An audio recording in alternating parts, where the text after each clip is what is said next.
Hey everyone, and welcome to today's Explainer. I am absolutely thrilled to guide you through a truly fascinating exploration of how goodness actually operates in our world. You know, we spend so much time thinking about what it means to do the right thing, or to be a good person, and a lot of times we automatically picture these grand, sweeping gestures. But today, we're going to look at goodness through a beautifully simple lens, focusing on how it manifests in two entirely distinct ways: the completely unseen and the clearly visible. We're going to break down some incredibly profound concepts using two very short, but for sure, very powerful stories. I want to kick things off by grounding us in a seriously powerful quote from our source material. It essentially tells us that the divine hears every single prayer, even if the rest of the world knows absolutely zero about it. Just sit with that for a second. It's a striking reminder that the value of an action isn't determined by how many people witness it. The divine hears exactly what the rest of the world completely misses. Okay, let's dive right into this. The original text we're looking at today is elegantly simple. It's actually split into two distinct narratives: the quiet dua and the fallen bird. One deals with a completely internal hidden act, and the other an external physical one. By looking closely at how this text is structured, we're going to uncover a complete framework for what truly constitutes a good deed. So Pillar 1, the quiet dua, or the unseen act. Our first story sets up a very specific scenario: a boy who secretly prayed for his mother every single day. Now, I really want to emphasize that word, secretly. The boy isn't making a big show of his love or his piety. He isn't out there seeking an audience, looking for validation, or fishing for praise. He is simply dedicating a quiet, consistent moment of his day to wish goodness upon his mother. It's literally the purest form of intention.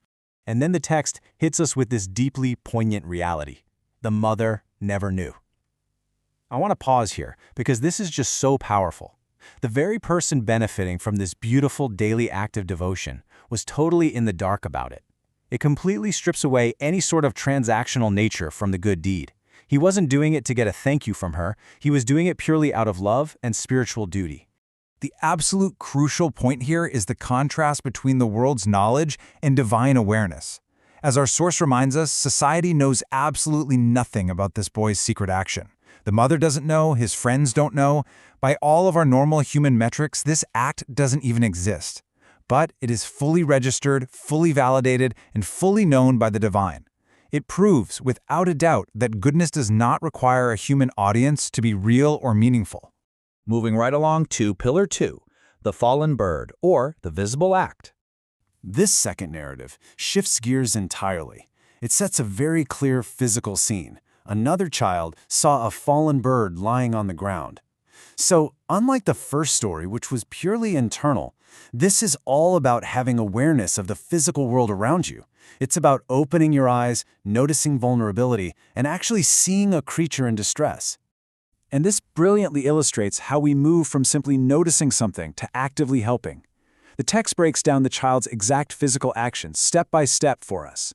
Step 1, he picked it up, physically intervening. Step 2, he gave it water, addressing its immediate need to survive. Step 3, he put it in a safe place, ensuring it would continue to be okay.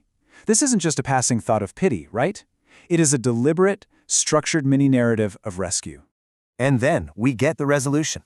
The bird flew away, and the child smiled. Let's just let the emotional weight of that simple moment settle in for a sec. It's this beautiful cause and effect. The physical act of kindness results in literal freedom for the creature, an immediate, genuine joy for the child. It's the visible, tangible reward of doing good out in the physical world. Which brings us to the synthesis of all this, the true meaning of ibadat. So ibadat, which is traditionally understood as formal worship or prayer, is explicitly defined in our concluding lesson as helping the divine's creation. The text is teaching us a profound lesson here, honestly, a real game changer. It means that just stepping out into the world and helping a vulnerable creature, like a fallen bird, is in itself a deep, profound act of devotion. And this builds perfectly to our final comparison. Think about it. We have the quiet, internal devotion of the unseen prayer on one hand and the external, physical compassion of saving the bird on the other. What the source text is brilliantly telling us is that these are not entirely separate things. Whether it's a silent prayer whispered in the dark or the physical act of offering water to a thirsty bird, both are equal forms of good deeds. They're basically two pillars holding up the exact same roof of righteousness. You don't have to choose between spiritual devotion and real-world compassion. They're completely interlinked. So we've seen how goodness can be a complete secret, just whispered to the universe. And we've seen how it can be a steady hand helping a fallen creature. Both are counted, and both absolutely matter. So looking at your own life right now, what will your quiet prayer or your visible act of kindness be today?